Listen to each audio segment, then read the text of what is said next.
Hello, folks. Welcome back to World War II TV, and this is the final show in our second, but not our last 8th Air Force week, and we are going to be looking at their last few months of their time in England. My guest is Clive Stevens, who I've just worked out I have known for 29 years, we think. It might be a bit longer, but we think 29 years, since my military vehicle owning days. We met, we think, in Bethune, northern France, all those years ago, but he's here today to bring us his presentation, lots and lots of information, lots of stuff. So, good evening, Clive. How are you today?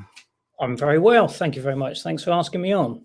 So your fascination with the 8th Air Force goes back, I mean, decades now, isn't it? It's been something that's been burning with you for a long time. So just tell us how it began and just a brief summary of what you've been up to the last 30 years. My dad had a monogram B-17 Flying Fortress at home in the living room on the top of the bookcase, well out of my reach, I might add. And one of the books he had in the bookshelf was The Mighty Eighth by Roger Freeman. And there was a colour section in the back of the illustrations of all the different aircraft. And when you looked at all the different colours of the bomb wings and the squadrons and the groups, it really captivated me far more so than anything that we had, the British colour schemes or the Commonwealth colour schemes. And as a result of that, I guess something stuck. And then combined with my brother's interest, because my brother is 8 years older than me, combined with his interests, I was introduced and exposed to World War II American veterans from the airborne divisions back down in Wiltshire, where I lived. And from that, in 1992, the East Anglian Tourist Board did a major advertising and marketing campaign back in the days when tourist boards were awash with cash, called Return to England. And it was basically advertising all of the events that were going to be going on in East Anglia in 1992 for the 50th anniversary of the arrival of the Americans in 1942. And that's how it started. And I haven't been able to let it go. Well, your obsession is the fact we have you today to talk about this, and you've got a kind of a tough act to follow. Your presentation last night was mind blowing, and there was a little bit of overlap in that you are talking about the last kind of few months of the 8th Air Force, but we've got lots and lots of slides, folks. You can do questions as we go along, but I promise you there's lots and lots of information coming your way. So I'm going to hand over to Clive, but yeah, stand back and learn about the last few months. So Homeward Bound, the legacy there left behind. Okay, we're up and running. So it was in the early stages of 1942 that the first units of the United States then Army Air Corps arrived over here in the United Kingdom, Great Britain and Ireland to join RAF Bomber Command in their ongoing strategic bombing campaign of military targets across occupied Europe. And if you think about it, high altitude strategic bombing was still very much a new kind of warfare. It was unprecedented in its nature, yet it was never to be repeated. And by VE Day, war's end in 1945, it was already being rendered obsolete by the development of the jet engine, rocket-powered missiles, and of course in August 45, the dropping of the atom bomb. So this warfare that we're going to talk about tonight in this presentation, in the sort of evolution of the world, we're talking about the blink of an eye. And one thing I will say up front is that I take these presentations to all manner of different groups and societies around East Anglia, Norfolk, Suffolk, Essex, a bit of Cambridgeshire. And I aim my presentations at what I call a broad church audience. So, which I appreciate that there's a lot of people in the audience here tonight, which are anything but a broad church audience. They're very specialized in their knowledge, but you do have to bear in mind as we go through this presentation that it is really aimed at local people who want to learn something about their history in the locality. And my objective has always been, if I can educate and enthuse a few people within the audience to take that further, then I've achieved my objective. And what motivates me more than anything else is the sobering statistic that 26,000 young men of the United States Army Air Force were lost flying these operations that we're going to talk about in the Second World War, participating in the strategic and the tactical bombing campaign of occupied Europe. And the photograph here I took at the American Military Cemetery at Madingley on the outskirts of Cambridge, on land that was donated for the purpose by Cambridge University at the end of the war. All of the American United States Army Air Force losses certainly in the earlier stages of the campaign, were buried at Brookwood Cemetery down near Guildford in Surrey. And they were exhumed from there, and the families were either given the opportunity to have their next of kin shipped home, or they could be interned at Madingley up in Cambridge. And if you've never been to Madingley, you really are doing yourself a disservice, because it's a humbling place that everybody should have on their list of places to go. And out of those 26,000 men, the overwhelming majority of them, sadly, were between the ages of 18 and 24, because we all know that war is a burden of the young, and the 8th Air Force were no exception. And of course, as just chatting to you before the presentation started, Paul, we realize we're getting on a bit now in years, looking back to what we were doing 29, 30 years ago. We realized, that as you get older, you start to question things a bit more. And you think, maybe I'll think twice about that. And of course, they played on this, didn't they? They got young guys to do these jobs because they would basically follow orders and do as they were told. And of course, now we know them as the greatest generation, and rightfully so. And those men, they did indeed, the vast majority of them, they met their fate under the most extreme and horrific circumstances imaginable, really. Those 26,000 losses, very few of them just went to bed and died in their sleep. They were shot down over the target. They were subject to the fickle English weather, trying to mount campaigns and missions in marginal conditions, or they died in hospitals, or they died in prisoner of war camps. So, it's a fairly grisly old business we're sort of talking about tonight. And the photograph on the right there, legendary photograph, one of the most published photographs of the air war over Germany, of a 398th Bomb Group B-17 from Nut Hampstead, was a direct shell hit over the target, and Lieutenant Delancey brought that aircraft all the way back from over Germany in that condition, and landed it in that condition back at Nut Hampstead. One guy dead on board, co-pilot wounded, and he was awarded the Silver Star for that amazing achievement. And they actually said that the officers stood on the control tower with the wind against the fuselage. They could hear it before they could see it. It was making such a whistle. And of course, we're an island, aren't we? We're an island nation, so all combat operations involved flying over the water, North Sea, English Channel, and thousands of Allied and Axis airmen, for that matter, were lost to the unforgiving conditions of those waters, the vast majority of them having no known grave.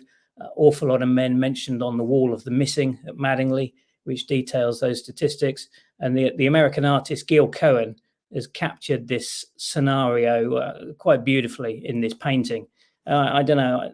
I think out of all the ways to meet your demise in that time frame, that was probably one of the worst. Certainly it would be for me, because I've got a fear of water. But how can we do a presentation talking about how great the American 8th and 9th Air Force was without right up front paying due credit to our own men of RAF Bomber Command, who lost some 56,000 young men doing the same job by night that the Americans were doing by day? It was Ira Eaker and Arthur Bomber Harris's joint dream of this around-the-clock bombing campaign. Relentless pounding of targets by day and by night. And the Imperial War Museum image here of a short Sterling bomber. I think the Airfield is War Boys in Cambridgeshire. Might be wrong. But it's a lovely image that depicts those men of RAF. Stuart Buxton says it's Stradishall in Suffolk. I will bow to his greater knowledge. But it is indeed a cracking image. And it shows the difference also in the size of the aircraft, and how much higher the Sterling was elevated off the ground over the American bombers. And I want to pick up on what you said about Bomber Command, because one of my takeaways from this week of shows has been, I think, my perception of them very much being the 8th Air Force doing their thing, the Bomber Command doing their thing, and never the twain shall meet. And actually, the realization from some of the experts this week is there is a lot more connection and between the sides than we think there is, and their shared technology and ideas being bounced back and forth. And they're not, although they're kind of sticking in their separate lane, there's more cooperation and collaboration than I kind of previously thought. So I think we're all advised to not quite treat them quite as separately as we have been, I think. Very much so. I mean, interestingly enough, I'll come on to this later, but I'm involved in a memorial project here in the village to a B-17 that crashed in November 1943. Found out recently that the co-pilot had done a complete tour of ops with RAF Bomber Command before being reassigned to the 482nd Bomb Group at Alconbury. So you're absolutely right. There was quite a significant crossover. Right. Of all the combat jobs in the Second World War, from infantryman to submariner, none was statistically more dangerous than that of a man in a bomber over Germany. And here we see 24-year-old Lieutenant Paul Christ from Pottstown, Pennsylvania. I got to know Paul very well in his twilight years, went to stay with him in the family home in Pennsylvania. And Paul was the bombardier on a B-17G out of Bassingbourn with the 91st Bomb Group called the Times of Wasting, or Times of Wasting. The artwork was painted by the legendary 91st Bomb Group artist Tony Stasser from the 441st Sheet Metal Division. And there's Paul underneath the nose of the artwork, and on the left-hand side, beside the prop in his A2 jacket. And that A2 jacket now is on display in the American Air Force Museum at Wright-Patterson, Dayton, Ohio. When the American Air Force, or the United States Army Air Force, started their missions, it was required for an airman to do 25 credited sorties before they could rotate back to the United States. And for them, their war was over. They'd done their bit. And obviously the story was very well presented in the William Wyler wartime documentary, Memphis Belle, and then David Putnam's 1989 film, The Memphis Belle, detailing that very story, the 25 missions. As the war went on and fighter escorts became available, and the advent of the Mustang arriving on the scene in January 1944, they upped the missions to 30. Doolittle upped the missions to 30 missions because he felt they were more survivable. And towards the end of the war, you were expected to do 35 missions. So it just shows that, the odds became far greater of completing your tour of duty. So they increased the missions to even the balance. A lot of people find this slide quite fascinating. It basically shows the density of solely American airfields in the East Anglian region. And I've highlighted there the little blue box, which is the 490th Bomb Group at I, because that's where I'm talking to you from tonight. I am on the old airfield, on the very edge of the old heavy bomber airfield at I, right on the Suffolk-Norfolk border. The 1st Air Division had a triangle on the tail of their B-17s, and the airfields comprised Essex, Cambridgeshire, Northamptonshire, Bedfordshire, and then Huntingdonshire. The 2nd Air Division, which was solely B-24 Liberators, they had a circle on the tail of their B-24s, and all of their bases were in Norfolk, with an exception of just a couple over the river into the Waveney Valley in Suffolk. And the 3rd Air Division had a square on the tail of their B-17s, and they were all in Suffolk with 3 bases over the border into Norfolk: Snetterton Heath, Deetham Green, and Thorpe Abbots, where the legendary 100th Bomb Group were based. So that gives you an idea of 8th Air Force airfield distribution. Doesn't include the 9th Air Force, of course, down in Essex. But you probably heard all this before. And this presentation I do, that part you've just seen is part of a larger presentation I do called The Friendly Invasion. But I didn't do the Friendly Invasion presentation tonight because I've looked at the other things you've been doing this week. So I thought this week we'd talk about 1945, the Christmas Eve 44 mission that obviously touched on, did a brilliant job. Touched on is, it was, if you didn't see that, it's just amazing stuff. It was. I was in awe. I think it was an hour and 40 minutes, and I was on the edge of my sofa for the whole hour and 40 minutes, particularly the bit at the end. But anyway, so what we're going to talk about is now is we're going to talk about that. Just going to touch on that Christmas Eve 44 mission, because the weather in the winter of 1944 was the worst winter we'd had in the United Kingdom. I think it was in 30 or 40 years. And that bad weather had grounded much of the 8th Air Force planned missions throughout the month of December. They'd done bits and pieces, but they hadn't really done any deep penetration raids of any magnitude. And of course, the Battle of the Bulge was on, and they were itching to get airborne. You know, they had all the bombs, munitions, they had everything they needed. They were just waiting for the weather. And this is a typical scene that you would have seen on the airfields across East Anglia. You know, absolutely miserable. The weather, it was completely socked in for much of the month, making it impossible to hit these targets that they were looking for. And German Field Marshal von Wunstadt was doing his best in the Ardennes campaign, and obviously it was up to the Allies to try and give some beleaguered support to these guys on the ground who were dug in. And as you can see here from these images, you know, far from perfect flying conditions. I like this photograph because I've been a lover of the General Motors 6x6 truck for the past 30 years. And would you believe I had a tally up the other day, and I've owned over 30 of these different variants, but I've never had one with a snowplow. See, now it would get a name, wouldn't it? Because that's one of the things Britain is good at, is naming its snowplows. If that was going on back in the war, it'd have been like nose art and great kind of chuffy tarmac, something clearing. It'll be great. But anyway. Yeah, they did paint names on the cabs, didn't they, of the vehicles?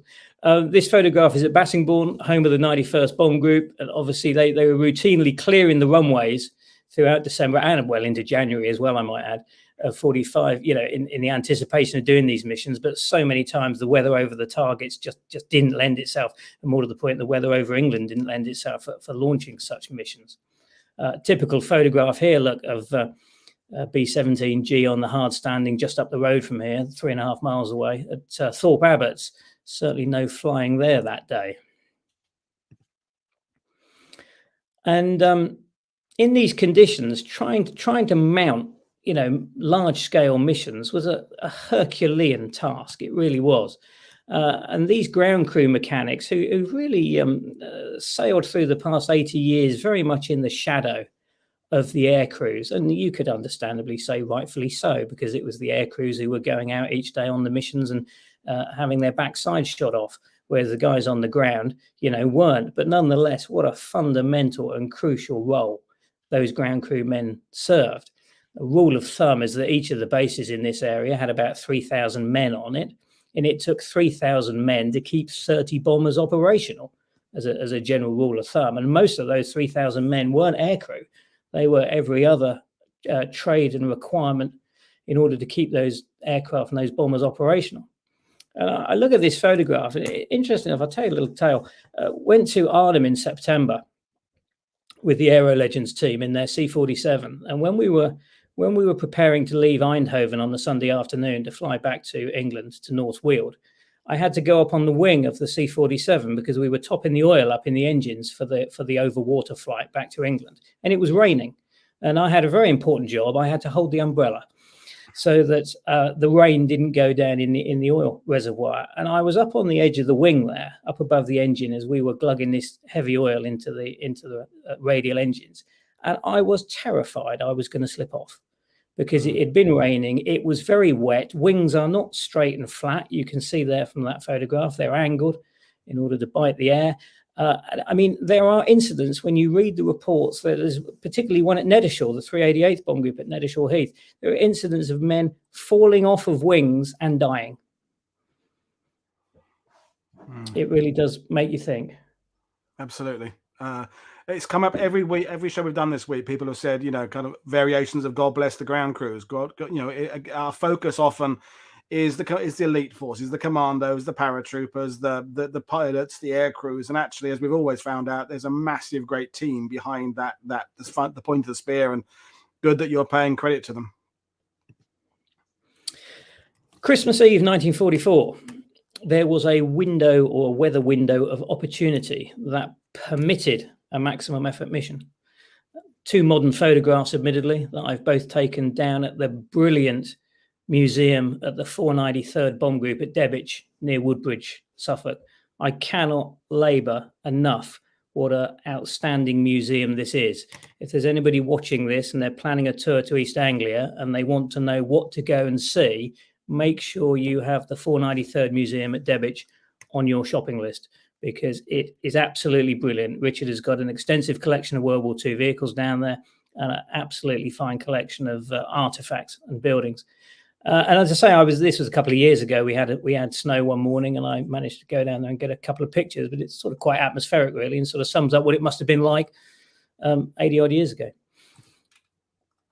The directive that came down from 8th Air Force headquarters at Pine Tree, High Wycombe, then fanned out to the 3rd Air Division headquarters here at Elvedon Hall near Thetford, was basically everything that had wings will and must fly. That was the order of the day. No ifs, buts, or maybes. And again, this is another photograph taken at Debwich of the headquarters building. It's where the memorial is today to the airfield and the 493rd. To such an extent that even those colourful, war-weary group assembly ships that the 2nd Air Division used in Norfolk, even some of those made the grade on that December the 24th mission. And of course, they were never designed to fly combat missions. They were basically high mileage, worn out aircraft. They painted them in these gaudy colours to assist aircraft formation. And once all the aircraft were in the correct squadron and group formation, these would never cross the sea and go out over to Europe. These would fly back to England and land. But on the December the 24th mission, the requirements were such that everything had to fly. Nice colour picture of the 323rd Squadron down at the old elm tree line, going from Bassingbourn Airfield up to Wimpole Hall, which is a National Trust property today, of Rambling Rebel being pre-flighted, ready for the mission of the day.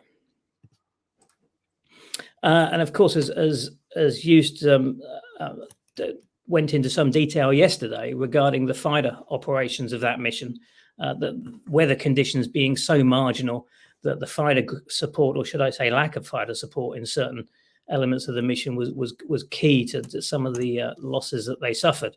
And just look at those conditions that they were expected to fly on.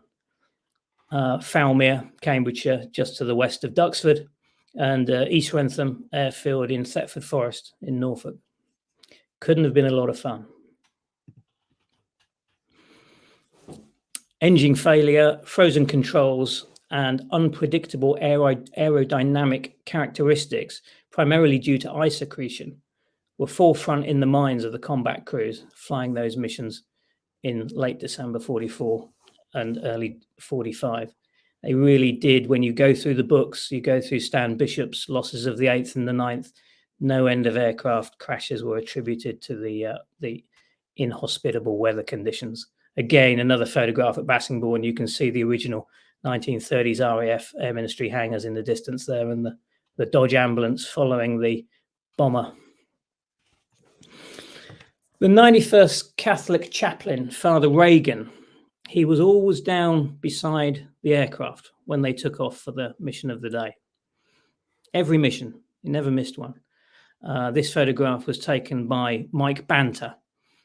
Mike was a pilot with the 324th Squadron. He was a Catholic, and he greatly admired the chaplain and took a lot of solace from him. Mike, before Mike died, well, in fact, back in the 1990s, actually, Mike penned his memoirs and sent me a copy of it. He didn't ever have it published, and I'm just going to read a bit to you to give you an idea of what it was like for those pilots on Christmas Eve, 1944.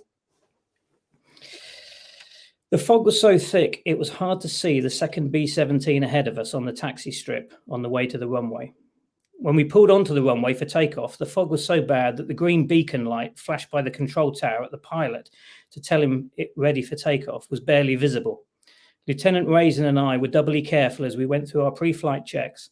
He straightened the aircraft as directly down the runway as we could manage under the extreme conditions, made sure the tail wheel was locked, the controls were unlocked, and the flight instruments were uncaged. We opened the throttles to full military power and took off into the 00 weather. We climbed through the fog to an altitude of about 1,500 feet and broke out to a beautifully clear morning. As I looked around for the 2 red and 1 green very pistol flares, I saw several bright explosions in the fog layers below, rising to a ball of flame that looked like a small edition of the mushroom cloud that we now recognize as the signature of an atomic bomb. There was no question in my mind as to what I was observing. Each flash and ball of flame was a heavy bomber and crew crashing on takeoff. Wow. Yeah. And Mike actually took this photograph. He'd actually finished his tour of missions when he went down to the flight line and took this photograph, because normally he was the one behind the controls. Yeah, colour photograph from the 100th Bomb Group archive at Thorpe Abbott. Truthfully, I don't know what day this photograph was taken, but it's entirely representative of what we've just been referring to. Quite a common sight in those weeks. Under those conditions, it wasn't unheard of for air crews to be carrying out high-altitude bombing missions in minus 40 degrees in unpressurized and unheated aircraft. I don't think we can underestimate the severity of the weather when you consider what these guys were being asked to do. You know, on a fine day with perfect weather, perfect visibility, it was a task and a half. But to do it in such unbelievably bad weather, I mean, they really were a sort of breed amongst themselves, weren't they, really, to go up and do this stuff. You know, we fly in an aircraft today, if we fly to the States, for example, at 35,000 feet, you know, and you look at the outside temperature gauge of minus 30 or whatever it is, somebody brings you along a packet of pretzels and a glass of squash. Just, you know, it's just so amazingly different, isn't it? And you've got heating in the cabin, and they had no heating. Their heated flying clothing was notorious for shorting out. It just was a tough ask, wasn't it? Absolutely. And of course, this is how close they expected those bombers to fly. Nice formation there, the 100th Bomb Group, on course, on time, and on target. And the December 24th mission was the largest aerial bombing striking force ever committed to battle. 2,034 heavy bombers, although I think probably need to revise that after the figures that Jos gave yesterday. I think that was nearer 2,070. 853 escort fighters, 500 additional aircraft from the 9th Aircraft and RAF. Most bomb groups flew 4 squadrons. It was common procedure. There were 4 squadrons in a bomb group. It was common procedure for 3 squadrons to fly a mission, and 1 would stand down, and that would be rotated so that everybody got a rest. But on the 24th mission, you know, everybody needed to be up. The 388th Bomb Group at Neddershaw Heath near Thetford, they fielded 71 flying fortresses that day out of the base. And the 453rd at Old Buckingham, just north of Diss, they launched 64 B-24s. Incredible figures. Making it, as we say there, as Roger Freeman called it, you know, the largest air striking force ever committed to battle. We're not going to go into the mission because that was done extremely well yesterday. When the aircraft came back, it wasn't all plain sailing, because dense freezing fog had descended over much of the eastern area of East Anglia. The western area of East Anglia, I should say. And all 1st Air Division airfields, with the exception of the 381st at Ridgewell, were closed and unable to accept aircraft. So out of all those airfields across, all of the counties we looked at earlier, it was only the ones in eastern East Anglia and Norfolk that were accepting returns. So subsequently, aircraft, you know, were piling into bases far more greater numbers than would be normal.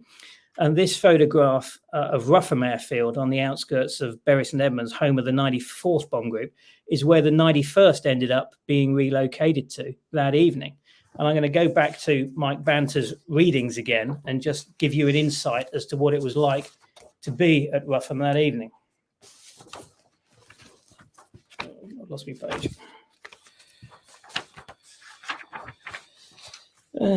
Here we go. Our group landed at a base named Rougham, Bury St Edmunds, Suffolk. When we landed, we found B-17s lined up wingtip to wingtip. The Luftwaffe could have decimated half the 8th Air Force by destroying just a handful of bases, but fortunately their own aircraft were also grounded by the fierce winter storm that had affected us. We left the aircraft and walked to the mess hall as we were famished after the raid, only to find that we had to wait in line for hours as the cooks tried to feed over 100 additional combat crews of 10 men they had not expected. We asked where we would sleep, and we were told there was no room for all the extra airmen and that we should try to catch some sleep in the aircraft as a mission was being mounted for the next day. The night was bitterly cold and the temperatures extremely low, the coldest snap to occur in England in years. Oh, how Johnny Dodder and I wish we had worn our leather fleece-lined flying clothes, for now they told us we could not use the B-17's electrical heated system to heat our flying suits. Without engines running, the electric would quickly be drained in the batteries.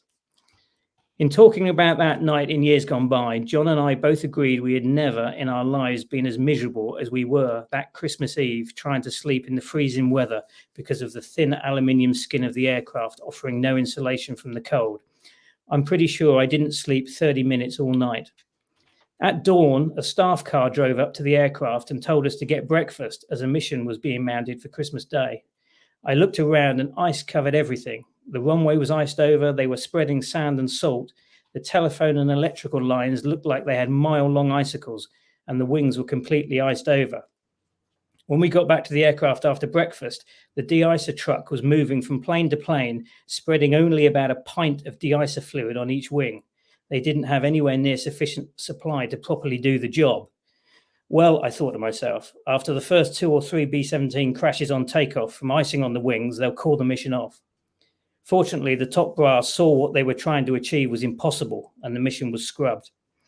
Since the aircraft were not airworthy till the ice had melted, they brought dozens of army trucks to take us back to our respective bases.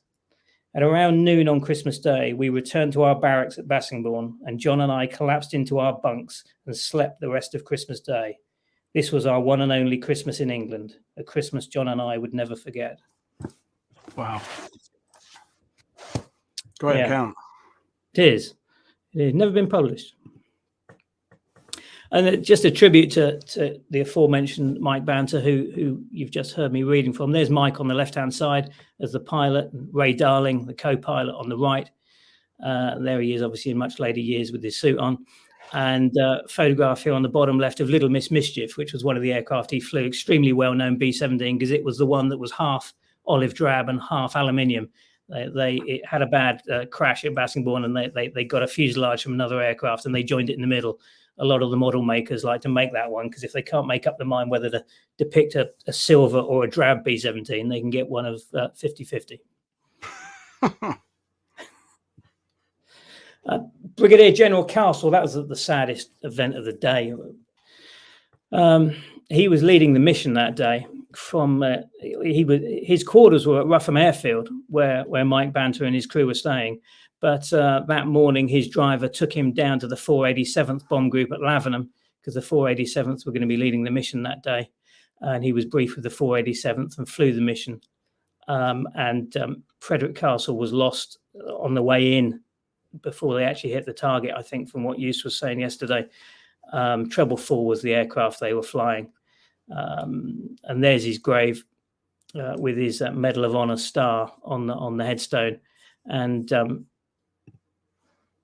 Major Gordon Thorpe, the air executive and distinguished combat pilot with the 94th Bomb Group, remembers General Castle. He was a man of high intelligence, resolute in character, indomitable in spirit, and unwavering moral strength. He was quick to sense weakness and steadfast in his determination to improve the operational capability of all units under his command. He was an incredible man, and Roger Freeman pays tribute to him in the Mighty Eighth War Diary, or is it the War Manual, and does a 5-page article about General Castle. There he is on the right-hand side there with his service cap in his hand at Rougham. And Castle Air Force Base in California was named in his honor. So we're going to move on from the Christmas Eve mission now, and we're going to skip forward a bit faster than I anticipated, but I did have to thin the presentation down a bit, so due to software issues. So we're going to march forward now just to April the 8th. And the reason I include this picture is because that photograph there, the B-17 with the wing off, that has to be the most well-known photograph in any book that's ever been written over the past 80 years about the European Air War. And that's the aircraft on the right-hand side there. That was Lieutenant Robert Fuller's crew on the aircraft's 129th combat mission. And Fuller, the pilot, was the only one to survive when he was blown clear of the aircraft. Direct flak explosion, flak hit on the wing root there. And that photograph, it wasn't taken by anybody in particular. It was the aircraft above. The strike camera was set at 6-second intervals to take photographs to ascertain the successful failure of the bombs they were dropping there. And obviously that was in the run up to the target where the flak was most deadly.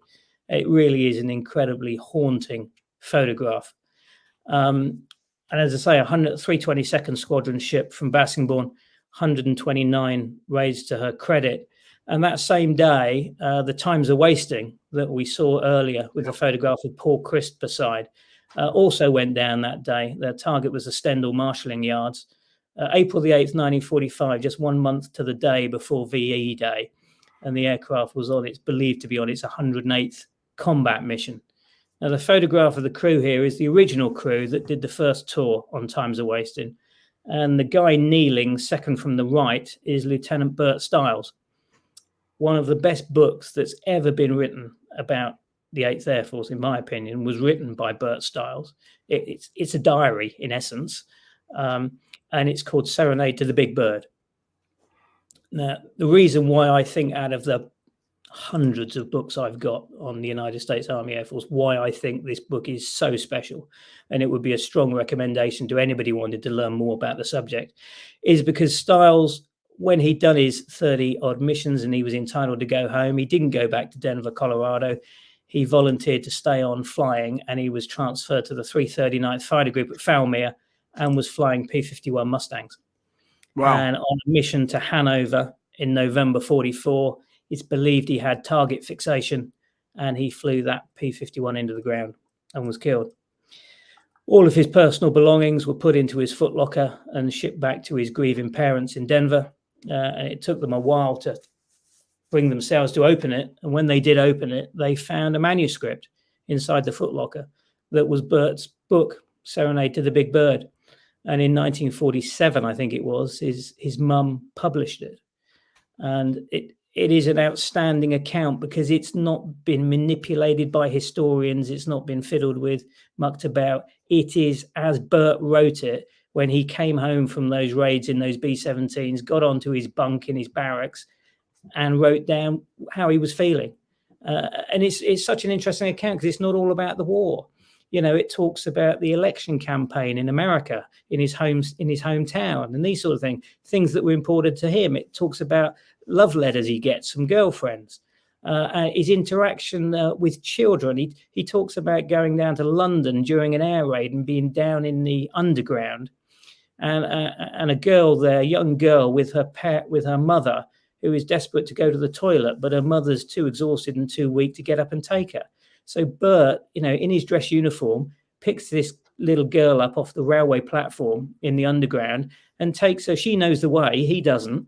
Takes her all the way to the toilets so she can go to the toilets. And they're gone about 20 minutes and brings her back again and lies her back down with her mother in the underground. And it's honestly, it's a world that we don't know anymore, isn't it? It's a world that's gone by, that sort of thing. And it's connecting worlds, isn't it? Because we do that so often, we separate. We think of the 8th Air Force doing their thing, the civilians doing their thing, and actually there's these overlaps where there are. That's the story of East Anglia, isn't it? East Anglia is that, as you said there, the friendly invasion, and we tend to separate the experience of the civilians with experiences of the military, and of course it's all one big experience. They're all living in each other's lives, and you know, we've talked about before with Paul Bingley. You know what happens in the local pub the day after a mission is almost as sad as it were on the base, because they've got to know the air crews. There's missing faces in the pub the next few evenings. So we need to remind ourselves that everybody around these bases was in many ways having the same experience. Very much so. Very much so. So yeah, the book is called Serenade to the Big Bird. It's been reprinted dozens of times. You can get Schiffer produce it. I bought a copy recently on eBay for about 15 quid. It is, and there's Bert Stiles there, the co-pilot. Just going to touch on the Chowhound mission, because a lot of people don't necessarily know about the Chowhound missions. Between April the 29th and May the 8th, the American 8th Air Force and RAF Bomber Command, they stopped dropping bombs and they started dropping food parcels to the starving Dutch people. The RAF flew over 3,000 sorties and delivered over 7,000 tons of food during the operation. The United States Army Air Force Operation Chowhound ran alongside from the 1st of May to the 7th of May and delivered 3,700 plus tons of food by B-17s of the Suffolk-based 3rd Air Division, all the ones around here, undertaking over 2,000 sorties. 3.5 million people were supplied with food from the air, just for the loss of 1 Lancaster, 3 B-17s and 12 airmen. The food drops mainly contained fats, sugar, tinned meats, dried egg powder and flour, and had been put together by personnel from the Ministry of Food for their nutritious value. Manna Chowhound had taken significant organisation both in the air and on the ground, not least of which was amassing some 11,000 tons of food at numerous airfields throughout the east of England. But it's interesting because it was a humanitarian use of air power. And that, again, was an entirely new concept. And many seasoned bomber crews were actually extremely happy to be concluding their operational flying careers over Europe in a positive manner, dropping food to people rather than blowing up towns and bridges and cities and so forth. There's some lovely colour footage that exists. I think they've got it up at the 100th Bomb Group of 13th Combat Aircraft dropping these food parcels. And of course, you've got to bear in mind, these air crews, they were used to going into targets at maybe 12,000 feet, 24,000 feet. But of course, all of a sudden, they were going in to Holland really low level. So for most of them, it was the first time they'd actually had a decent look at where they were going. Yeah, good point. An interesting photograph there, Debich-based B-17 3rd Air Division. Instead of that M6 trailer there, or M5 trailer, full of bombs and incendiaries, it's got bags of flour. And then we come to Victory, VE Day, Victory in Europe, May the 8th, 1945. Lovely colour photograph. You've got 2 American GIs in their Class A uniform there walking past the White Lion Hotel. This is the town of Eye, just on the Suffolk-Norfolk border. It's changed very little from Eye as it is today. Obviously, the most noticeable difference is there's not a singular vehicle in the photograph. Yet when you walk down there today, you struggle to get a park. One of the photographs from the Mark Brown Academy colour photography, he was based at 3rd Air Division at Elvedon Hall. And I sort of rather get the impression that once victory had been declared, he didn't really have a whole lot to do. So he spent an awful lot of his time driving around East Anglia in the summer of 45 with a very good quality camera loaded with colour Kodachrome film, just photographing things that took his fancy. And thank heavens he did, because we had precious little colour film, and we certainly didn't have any for use of a non-frivolous nature. So thanks to the Americans and the amount of film and equipment they brought over, we've got these memories to look back on 80 years on. And we have to remember, there were, when you look at the figures, there were 200,000 American servicemen in East Anglia alone. It really, I mean, we're not densely populated today because we've got so many fields. You have to, in this part of the country, you've got to drive so flipping far between places, which is part of his appeal. But, back then it was even worse. The reason they picked this area of Eastern England to build all these American bomber bases is because the RAF were a bit further up into Lincolnshire and that way. So, they did have representation in East Anglia, but not as great as they did further north.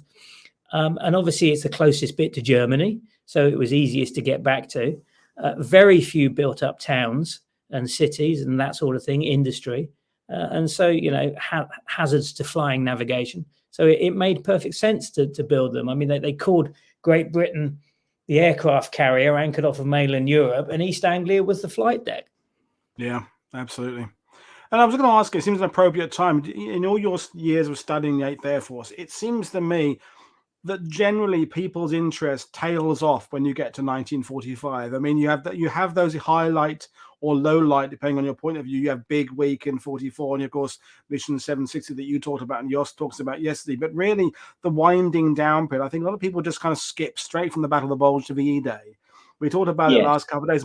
People forget those last few months when the Germans are fighting for their own country, their own borders, and the ground fighting got very intense, and the bomber offensive didn't let up. It may not have been the peak, but it was still very important. And would you say people's interest declines after 44? Yeah, I mean, I'd almost claim it declines after 43, to be honest, because Right. the Schweinfurt, Regensburg, Stuttgart raids, the U-boat pens, Wilhelmshaven, and all that sort of thing in 43, when the 8th Air Force was suffering its most critical losses. And then, of course, and in fairness, D-Day wasn't its finest hour, was it? No. Primarily because of weather, I might add. It was a tough call asking them to drop all those bombs in that on such miserable weather, and they were so paranoid that they were going to drop them on our own forces coming up the sea and coming up the beaches. They were so worried about that they dropped an awful lot of them too far inland. But yeah, I think you're right. I mean, 45, it doesn't really get an awful lot of coverage. But what you have to remember is, the Germans, particularly the flak batteries and everything, they had become so proficient at what they were doing. I mean, some of those photographs we've just seen of the two aircraft from the 91st, the last two combat losses from the 91st on April the 8th, both brought down by highly accurate flak.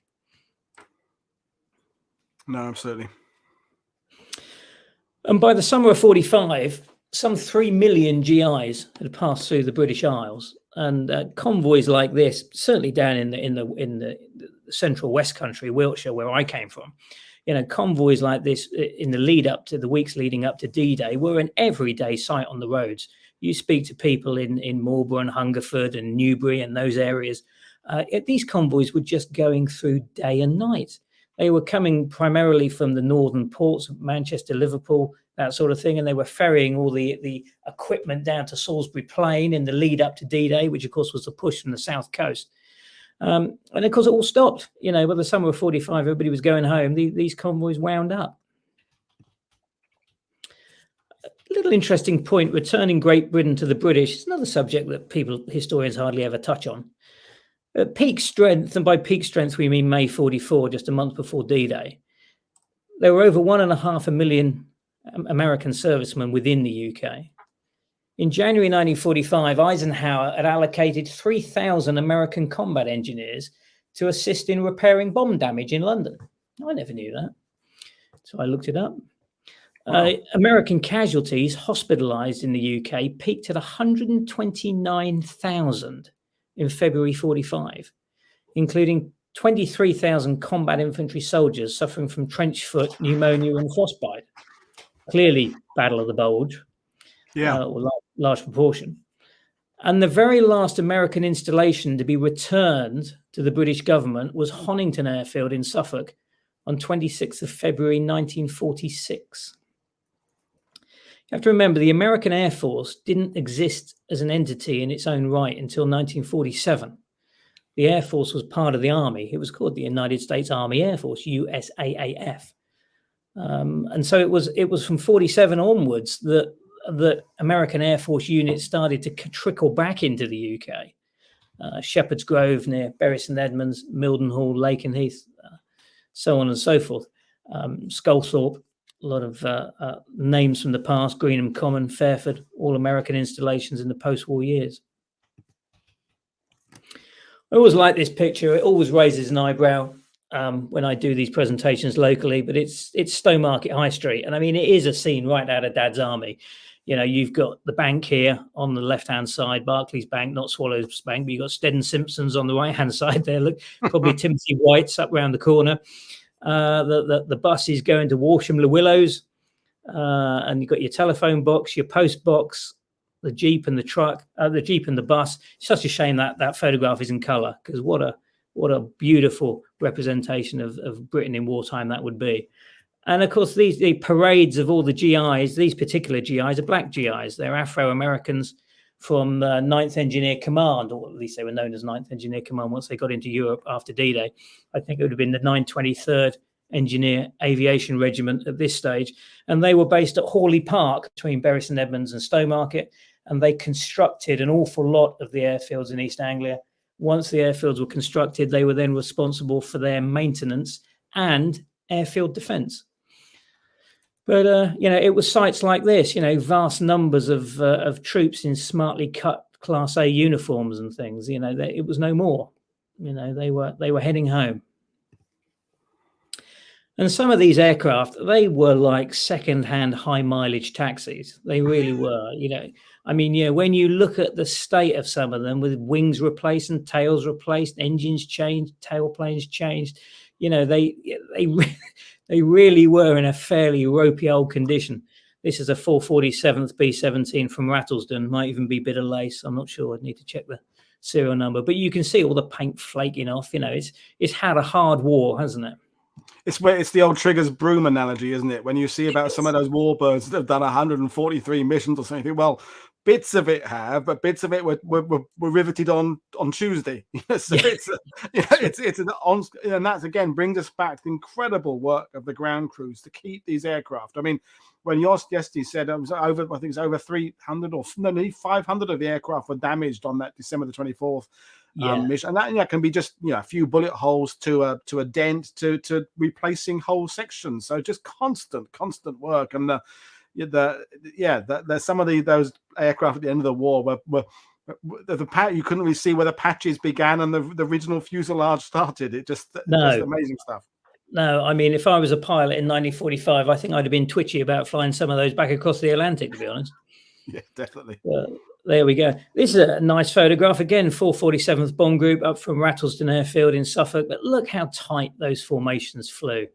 I mean, this actually was a photography exercise done after hostilities as a representation to photograph what they'd been doing, when the time was nigh.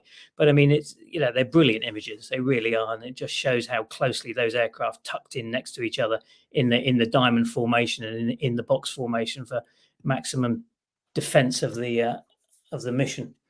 Also the fighters as well. Again, pity these pictures aren't colour.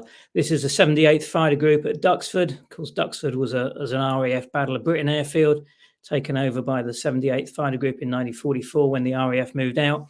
But all of these units, in preparation for readying the aircraft for transition and so forth, they lined them all up for photographs. I mean, whatever must that have looked like to see wingtip to wingtip of 78th P-51s there as far as the eye can see. Yeah. And yes, maintenance. A lot of these aircraft that were being flown back to America in the summer of 45, they required fairly heavy maintenance in order to make the flight. I always like this picture because it gives you an idea of the sort of fashions of the day. I think this is Horsham St Faith, which is now Norwich Airport. It might be wrong, but I'm pretty sure it's one of those 2nd Air Division Liberator bases up in and around Norwich. Just showing the ladies there with their bicycles and the ground crews getting the ships ready for heading home. And of course, so many, not just relationships as in loving relationships, but as in friendships, the friendly invasion. So many friendships were made between the local people because the local people, we were pretty threadbare, weren't we? We didn't have a lot. Mm-hmm. And the Americans came over and they brought so much with them and, the land of plenty and everything else. And, they were extremely generous with it. When you speak to people, not so much now because most of them are passing on, but even going back 10 years, people who were schoolboys in the war, and you talk to them about the Americans, their flipping eyes light up, because they were really treated well by the local Americans. And I think we're left with the cliche of it being because they had, candy and things to give to big sister and stuff.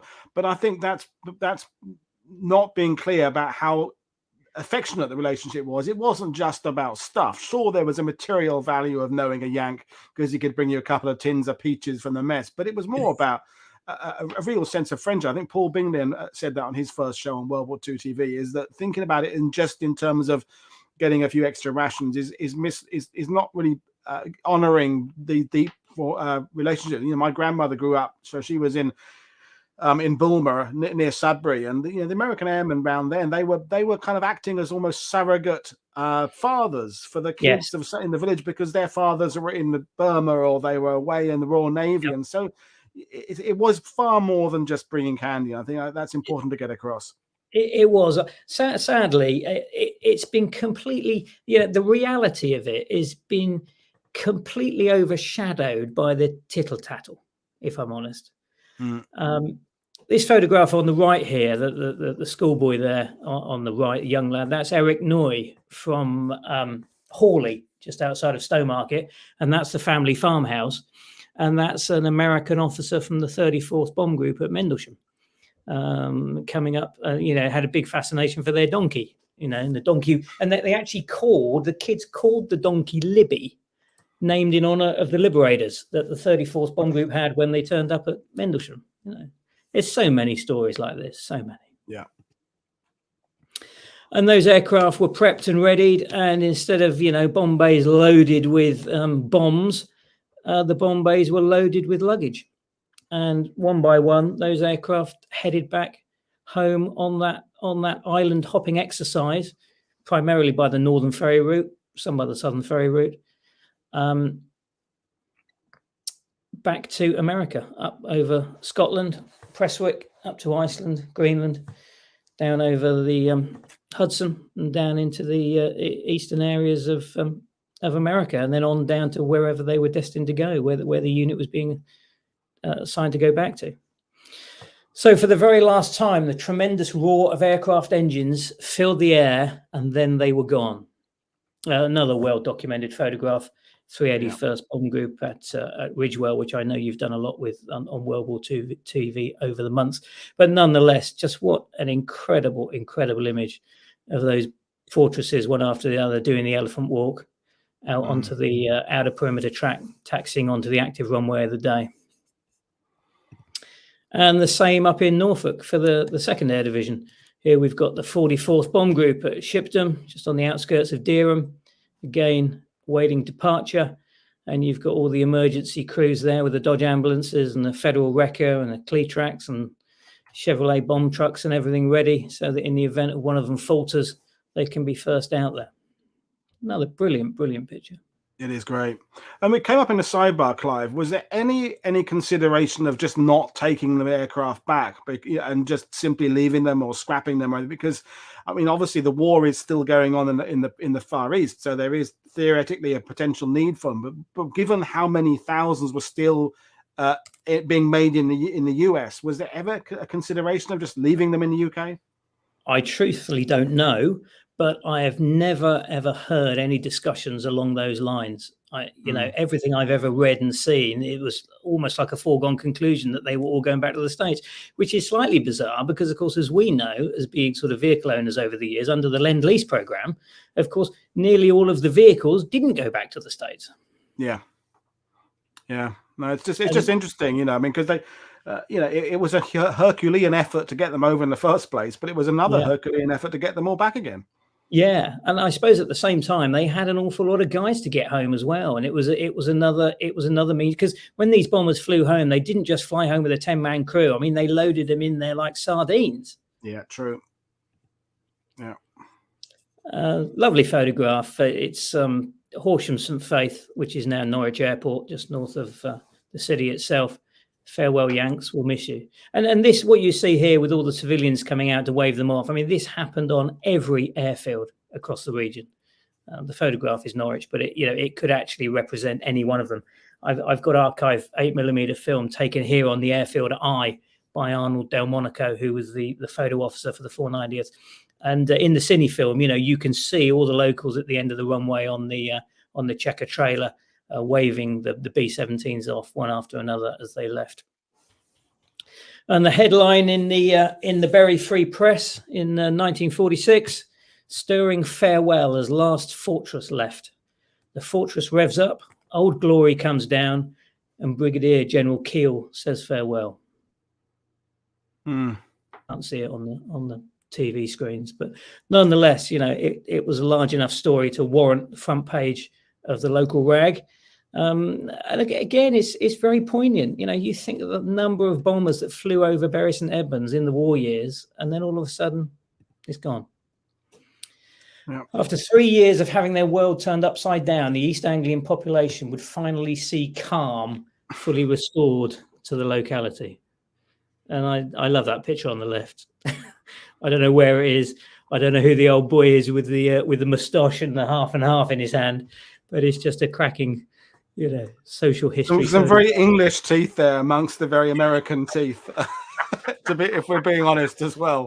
Yes, I think you're absolutely right. Yeah, without a doubt. We had a question about were there any losses of aircraft on the way back? Yes, there were. I mean, it was an ongoing process. I mean, it was a fairly lengthy affair getting them going home. There's a particularly bad one, Isle of Man, I think it was. Struck the Isle of Man.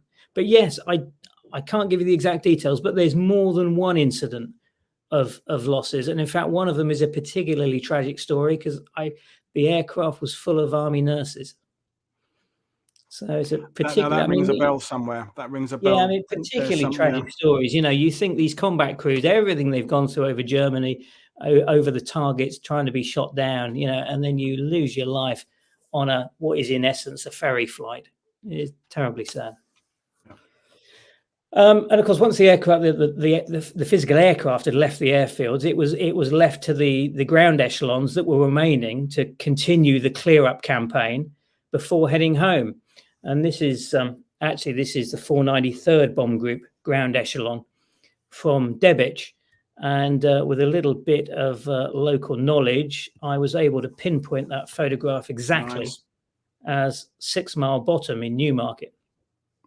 And if I'm 100% honest with you, that photograph was not taken when the unit was leaving at the end of the war. That photograph was taken when the runways at Debich were breaking down under the weight of the bombers, and the unit was transferred to Little Walden Airfield near Saffron Walden in the summer of 44 to carry on bombing missions from there until the runways at Debich were strengthened. And that photograph actually shows the ground echelon relocating everything that was needed on the ground from Debich to Little Walden. But it's entirely representative of what it would have looked like, when they finally pulled out at the end of the war.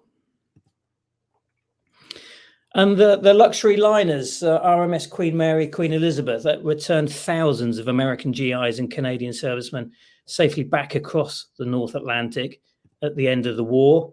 Between June 43 and April 45, the Queen Mary had carried nearly 340,000 American Canadian troops across the Atlantic Ocean, covering some 180,000 miles. Painted grey in order to aid camouflage on the high seas. On the transatlantic crossing to the UK in July 1943, the Queen Mary transported nearly 16,000 troops. In fact, including crewmen, 16,663. This was the largest number of passengers ever carried by a steamship, but with only a lifeboat provision of approximately 40% of the people on board. But they were desperate times, weren't they? Risks had to be taken. The Queens had the unmatched speed. I mean, the speed was their safety crossing the North Atlantic. When you read accounts of, even some of the airborne soldiers, some of their accounts have come into England on the seas, and the zigzagging and the convoys, they were literally thrown out of their bunks. The aircraft, the ships were steered so violently on that passage across in order to sort of outflank the U-boats. The hero's welcome, finally back on American soil.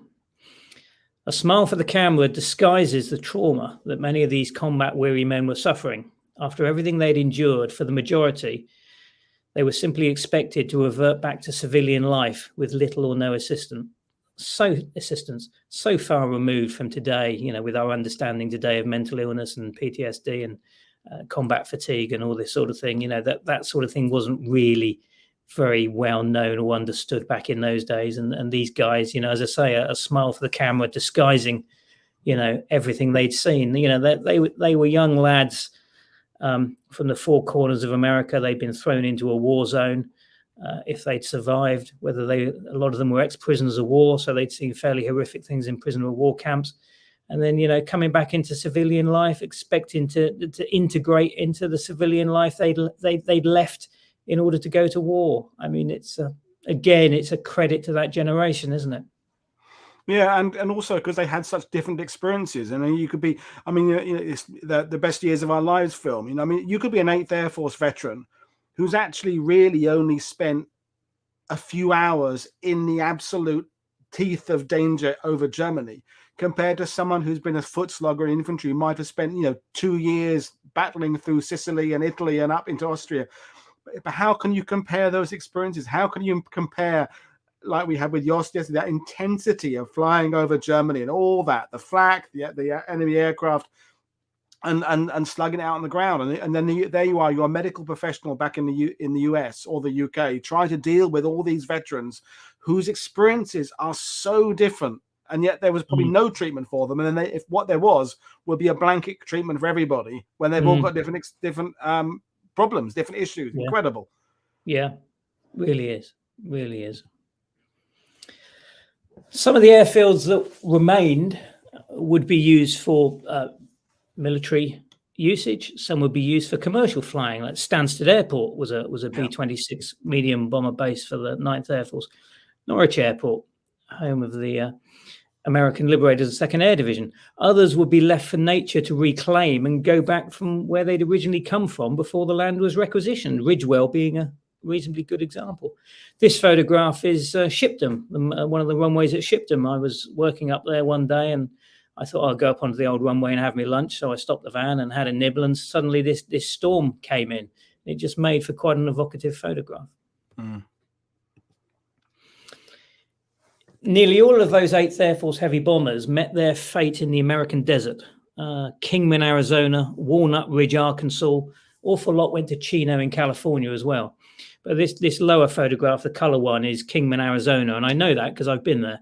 And that's right alongside Route 66. And if you look there, you can see Raddleston aircraft. You can see I aircraft, Horham, Mendlesham, 100th.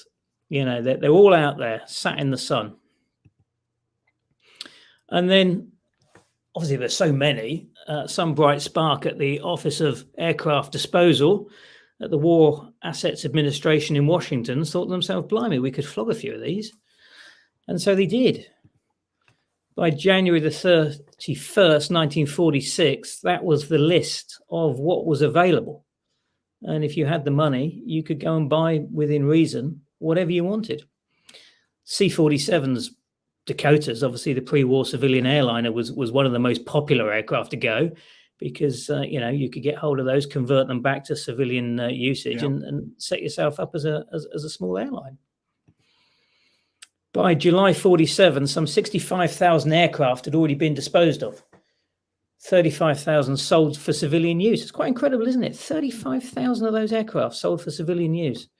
Admittedly, a lot of those would have been the smaller aircraft, the liaison aircraft. 10,000 had been scrapped and 20,000 were remaining in 3 storage fields. And I would imagine that most of those 20,000 would have been scrapped as well. But look at that. What a sight that must have made. Wingtip to wingtip. All those 4-engine heavies as far as the eye can see. And the 8th Air Force bomber that flew more missions than any other, Old Gappy, awaits her fate, sat in the desert, look, with no distinction. Why on earth wasn't that aircraft saved? 157 missions. It's criminal, really. And there's the same aircraft, look, on the 12th of June, 1944, assigned to the 379th Bomb Group at Kimbolton, Bedfordshire, with her 10-man combat crew and maintenance engineers.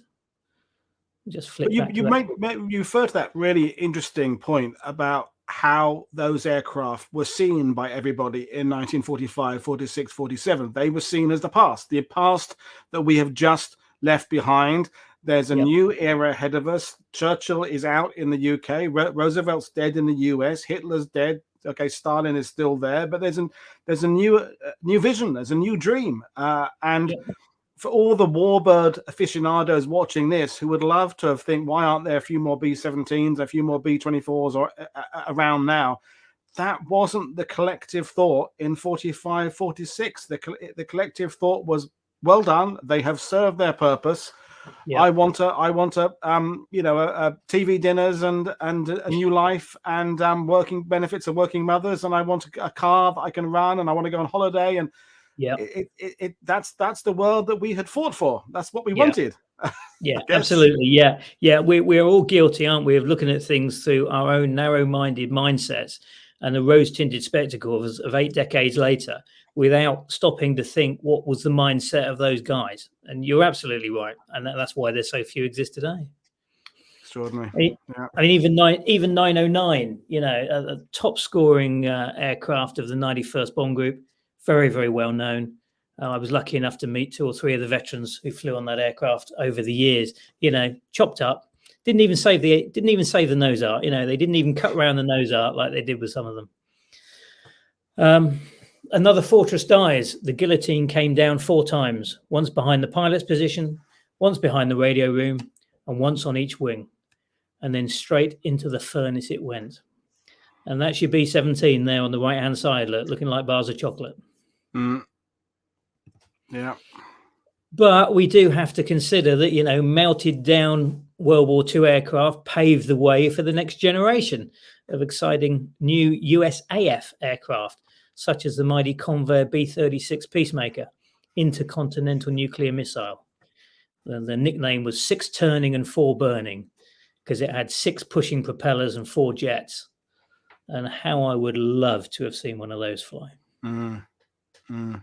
Incredible. And along with the air crews, some could not wait to get out of the military. They'd had their gut full of military life. Others went into civilian life using what they'd learned. So Captain Pollock, for example, who was a pilot here at Airfield with the 490th Bomb Group, did a complete tour of missions. He went on to serve with Pan Am, and the photograph on the right is taken his retirement flight. That was the last flight he did of that Pan Am 747. So yeah, I mean, the war treated different people in different ways, and the civilian paths that they carved out for themselves in the post-war years could very much, or not so, depend on their experiences in the war. And as you rightly pointed out just now, although the European war had ended, the Pacific campaign fighting against the Japanese was still very much ongoing. So when all of those American airmen and those aircraft left here in the summer of 45, they were completely convinced that they were going back to the United States to retrain, get a new aircraft, and then be reassigned for missions in the Pacific theater. History tells us, of course, that the 2 atom bombs were dropped in August of 45, and that didn't become necessary. But when they left here, that's where they thought they were heading. And that situation, it did leave limited time for clearing things up prior to shipping out and heading home. Everybody was in a big hurry, weren't they? The war was won. They'd been over here for X amount of months and years. They just wanted to get home. And if that meant fudging some paperwork and digging some holes and getting rid of stuff, or, letting local people have bits and pieces, so be it. That's what took place.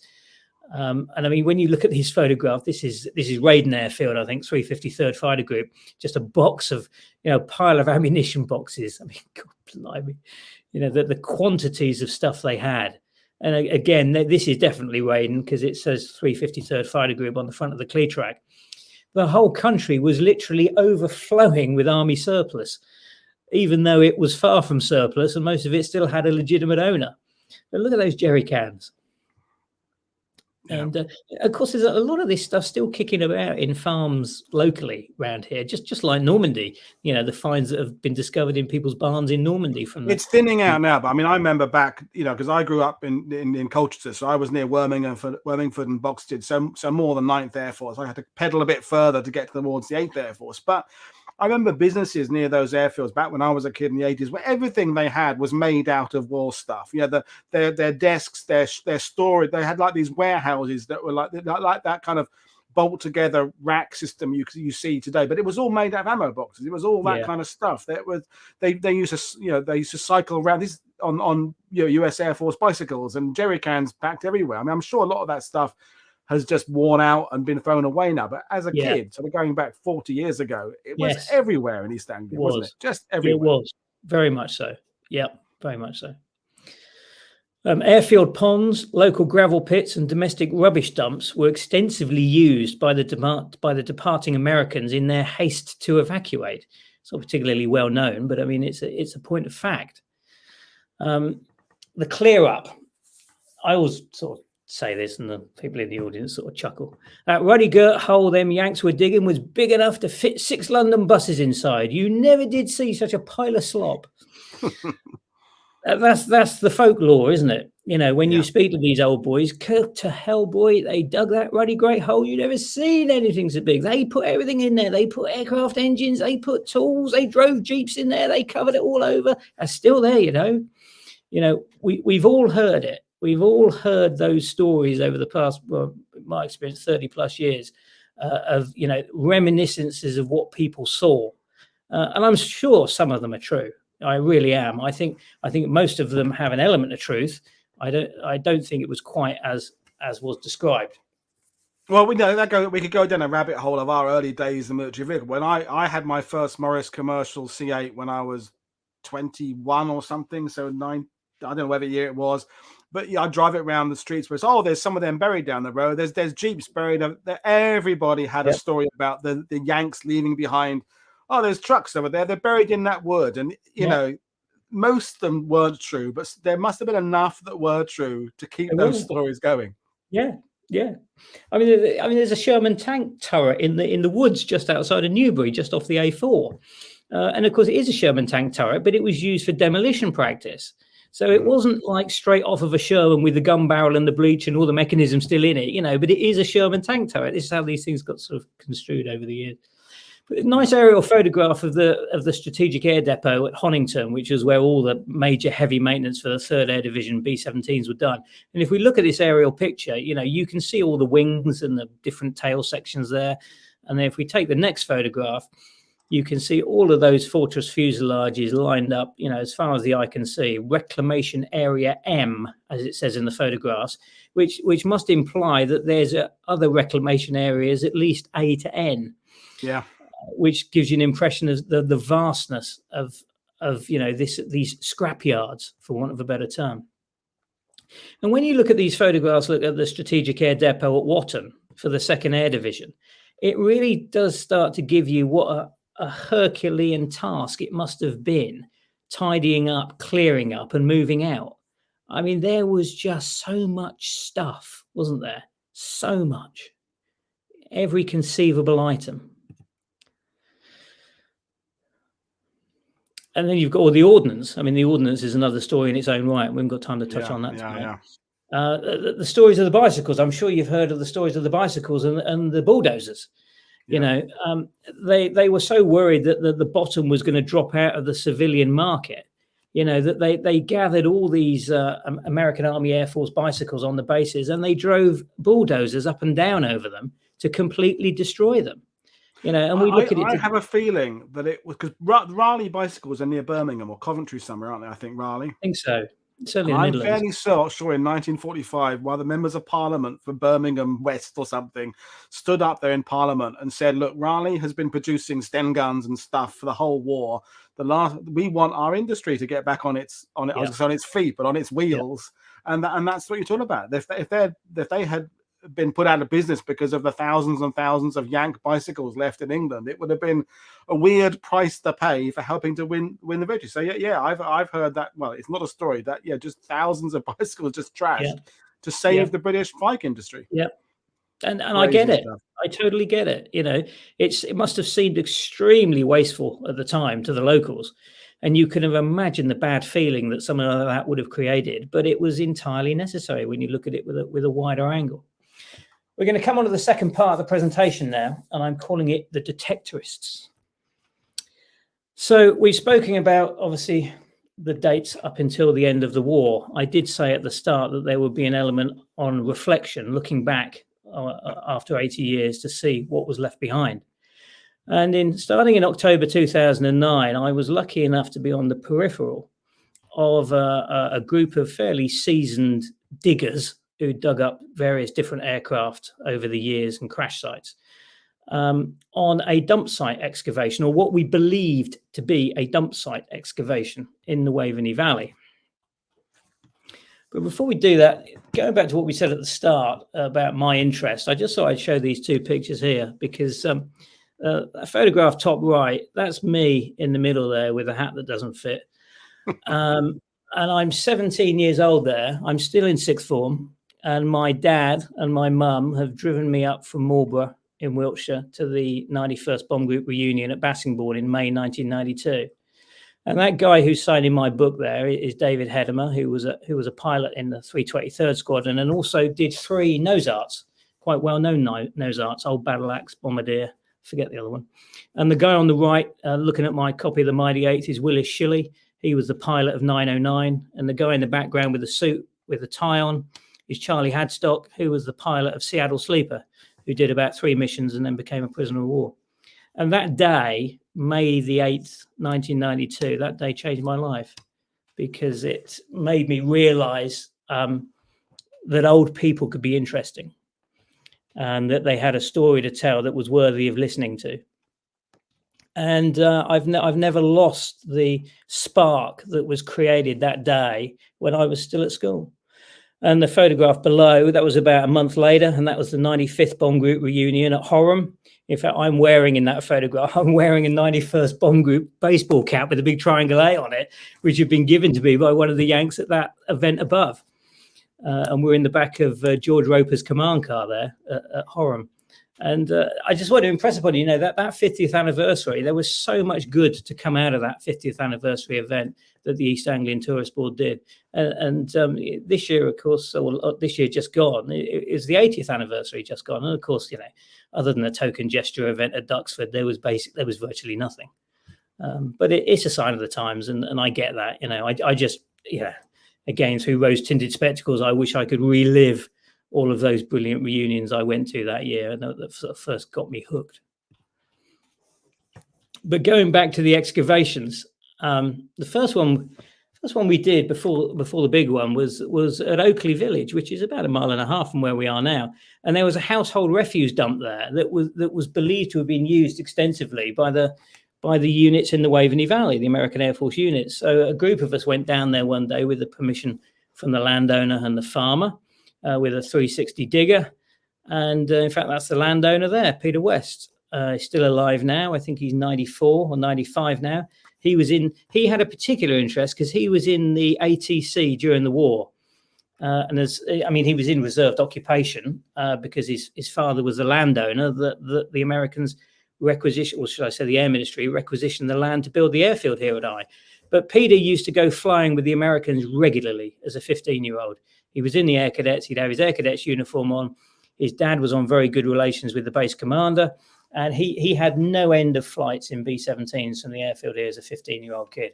So he was particularly happy for us to dig a flipping great trench in his field at the end of harvest. And we went through the tip. And you can see the different spoils there coming out, different colours. It was definitely the right place because we did get some Army Air Force related stuff out of there. But unfortunately, everything had been very badly burned. They'd had fires in these pits. So in all honesty, there was nothing out of there remotely worth having. And then the chap on the left, Mr. Snowling from Harleston Engineering, Peter Snowling. Peter Snowling grew up in the immediate post-war years. He was born in the very end of the war, and he lived in Harleston, and he remembered the local tips and dumps and refuge centres that were used. And he also remembers them, that it was common practice that the Americans would take their refuse down there. And the reason I include the picture of the drop tanks is because he remembers a couple of kids at school in his year. One of them was killed because they used to get these drop tanks from the tip and they convert them into like canoes and go down the river in them. And of course, sadly, with the fatal consequences. So Peter knew where these dumps were, and his knowledge of that was fundamental in us being able to identify where was the best place to dig. So we got permission from the landowner. I say we, it wasn't my project at all. It was Simon Dunham's project. And they got the various permissions from the landowner. And we set about this Saturday morning digging this hole to see what we could turf up. And it was pretty disappointing, if I'm honest. We didn't really get very much at all. We knew we were in the right spot because we got a true airspeed Army Air Force computer on the right-hand side and a metal enamel sign from a British bomb ammunition box. So we knew we were in the right spot, but it hadn't really furnished very much until we unearthed this. And when we looked at it up close, we realized that it was the firewall from a B-17. And it still had all of the piping and the color coding information on it. Here, look, you can see on the main nacelles at the end of the engine nacelles where the sort of the right cyclone bolts on. So it's unquestionably what it was. So we realized we were in the right place. Some of the other stuff we found was quite interesting. The pilot and co-pilot sliding windows from a B-17 came out of the hole. And you can see them up here on the aforementioned 909. So we knew we were in the right spot. And the General Motors headlight from a 6x6, which was pretty, bearing in mind my interest in the 6x6s, I thought that was quite a, of all the things we could have found, we found a headlight from a GMC. And then we found another engine nacelle panel, which you can see there in the photograph of the lady in the factory, in the construction factories in America. And there's Kevin Gant there from Stow Upland, looking particularly excited at the find. And then Dan Snowling brought an oxygen bottle out of the hole. And you can see, you know, that the paint's still on it, the stenciling's still on it. And there they are in a B-24. I mean, it was unmistakably we were in the right spot. And then these pile gradually started to grow and grow. And we thought, wow, you know, maybe all this folklore we'd heard over the years about people burying various stuff at the end of the war in their haste to evacuate to get back to America, maybe there was some truth in this. Because, I mean, this rated really as a pretty significant find.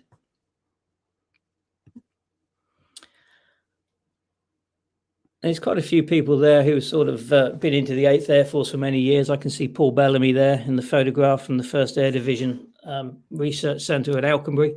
And there's Roy Baker and Tony Goff looks like it at the back from the 388th. And we really, really started to unearth some stuff. And if I'm honest with you, it completely took us by surprise. And once we took this stuff back and had a few parts bead blasted, they came up like absolute new. I mean, that's a Packard Merlin exhaust stub, as used on the P-51s. You can see the photograph there of Lieutenant Whitaker at Martlesham Heath, sat above the engine. And I showed this to Maurice Hammond, who had a couple of Mustangs at the time, you know, and he looked at that and he said, they're good enough to bolt on an aircraft. He said, they're absolutely impeccable order.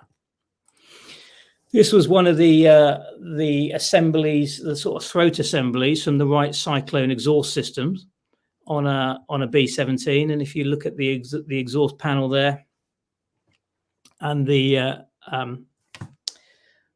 data plate, it's even dated and it says B-17F on it, so it's an early model.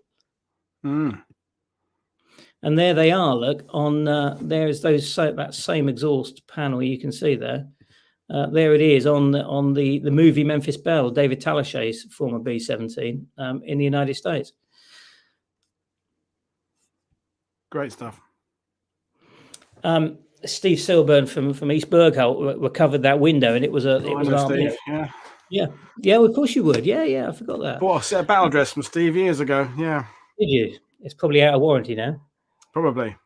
He had a half track, didn't he? Yes, still has. Still has. And obviously that's one of the main bulletproof windows from the front of the Ford manufactured B-24s. So why do you think it's odd things left over? Is it because probably it's the stuff that wasn't on the inventory? So when they were clearing a room, they were expecting to find lots and lots of jerry cans, for example, and there's a couple of other odd bits left in the back that aren't on the list, so they don't get put on the truck, so they get kind of thrown in a pit. Is that kind of where you think you are with it, the fact of being odd, like the two side windows there? Is it because they were kind of left behind something? And I mean, why can you account for a few examples of these things? It's, in essence, it's all rubbish. Yeah. It's not rubbish now. It's absolute gems and treasure troves now. But 80 years ago, it was rubbish. I mean, look at all that ammunition tracking on the right-hand side there. Yeah. There it is, and there you can see it in the nose of Times of Waste in there with Major Charlie Hudson, the 91st Bomb Group Lead Squadron Bombardier. Highly prized items by the Warbird Restoration Fraternity. This was an interesting item. It's a cowl panel from a B-17, but it's jet black. Again, Steve Silverman in the picture. When we researched that was one of the 3 B-17s that were used by the RAF and stationed out of Sculthorpe in Norfolk. Hence the fact it was black. Fortunately, and we could have never have dreamt this, but most conscientious ground crew chiefs would stencil the serial number of their aircraft onto the inside cowl panels, because although all these aircraft were mass produced and we all think that they were identical, well, they weren't. There was variations with them. And if you had to take 5 panels off of an engine nacelle, it was important they all went back on in the exact order, and they went on the right engine nacelle and they didn't go on the next one along, because they were all sort of manufactured to fit that particular part. So crews would stencil on them the serial number of the aircraft, plus whether it was right hand, left hand, upper or lower. Well, of course, 80 years on, or 70 years on as this was, for historians, it's incredible, because we look at this serial number. You get David Thingy Bob's book out with every serial number of a B-17, and you say, "Oh yeah, look at that! That one was stationed at Horriblook. That one was at Thorpe Abbotts." It was quite remarkable. We pulled this out of the hole, and nobody knew what it was. We initially thought it was some sort of heating duct for a Nissan hut or something, and then we very quickly realised that if you look at the engine nacelle on the restored B-17-909 just above the undercarriage, you can see that complete assembly on the side of the engine nacelle, all stainless steel. Interestingly, a few more generic parts: M1 steel helmet, gas mask, and of course, this had cost quite a bit to do this dig. We'd all sort of contributed to the dig in order to be able to fund the digger and fund the toilets and everything else, and buy a bottle of wine for the landowner and everything else. And we were worried to death, that if we went home empty-handed, our wives and girlfriends would be mortified. So we all had a few trinkets as a memento of the occasion. And I started collecting oxygen bottles as a result of it, because I've got a plan for those in a reenactment display we're going to be doing in our Army Air Corps Living History group. So I managed to gradually get, over the years between then and now, how time has elapsed, I've managed to acquire more and more of those oxygen bottles, gradually get them painted up as part of a project I'm doing. And then in 2010, we went back again, because that first dig we'd done, we'd sort of been caught with our pants down, really, because we weren't geared up for it. We really didn't think that we were going to find the material that we did. And we actually ended up putting an awful lot of it back in the hole, because of the fact that, we to start with, we didn't have sufficient backfill in order to make the farmer's field acceptable again. So we put a lot of it back in with a view to go back the following year.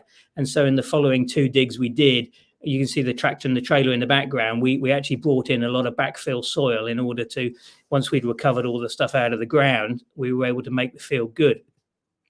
But I mean, it's sort of reminiscent of a scene out of the Battle of the Somme. It was a huge undertaking. It really was. And we were completely staggered with what we got. And if you think nearly all of those engine cowl panels had the serial numbers in of the aircraft, so a lot of these were donated to the various airfield museums, where we were able to track back where the aircraft had come from.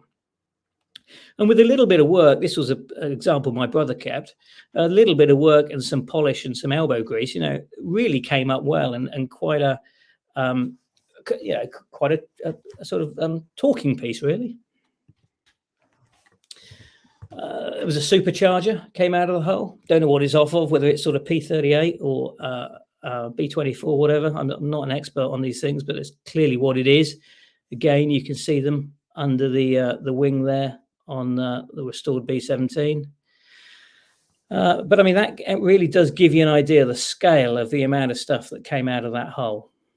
It was absolutely staggering. It caught everybody by surprise. None of us in our wildest dreams had ever imagined that this was going to be part of the legacy that the United States Army Air Force left for historians to reclaim all those years later. The theory we had is that nearly all of this was stainless steel. And we wonder whether, in terms of recycling, that stainless steel was not able to be recycled in 1945. The technology didn't necessarily exist. It's only a theory we've got, but nearly everything we found was stainless steel, because obviously most of the aluminium stuff, there was a bit of aluminium in there, but it had all rotted and gone blue and sort of dazzy. There's a bomb shackle. Yeah, there's a bomb shackle came out of the hole again. With the label on it, perfectly intact. These bits were interesting because they had clearly been taken off of the aircraft due to battle damage. That exhaust system on the right had a bullet hole through it, and the oxygen tank had an entry and an exit hole on it from a piece of flak. So you could clearly see why they were in the tip, because they were battle damaged parts. And lo and behold, Andrew Cox from down at Ridgewell lifted that out of the hull, a B-24 control yoke. And we were absolutely staggered by this stuff. We really were. Even now, looking back at the photographs all these years later, I can still feel the hairs on the back. Yeah, it's amazing. And you're getting all this history that you can then, as you say, you can distribute it back to the museums and the associations there, but also you're tidying up the ground for the landowners, because it's this stuff is it's not good having it in the ground. It's not good for nature and ecology. So it's a win-win. Yeah. I mean, the landowner was entirely happy with our efforts. That panel there, I actually found that with a garden fork. I was going around the area with a garden fork and I hit something that I thought was metal. So that was probably 3 inches under the ground, that panel. It wasn't 3 meters. And I dug it up, washed it off. I looked at the serial number and I couldn't believe it. It was a 100th Bomb Group B-17 silver dollar, which was the 100th Bomb Group hack.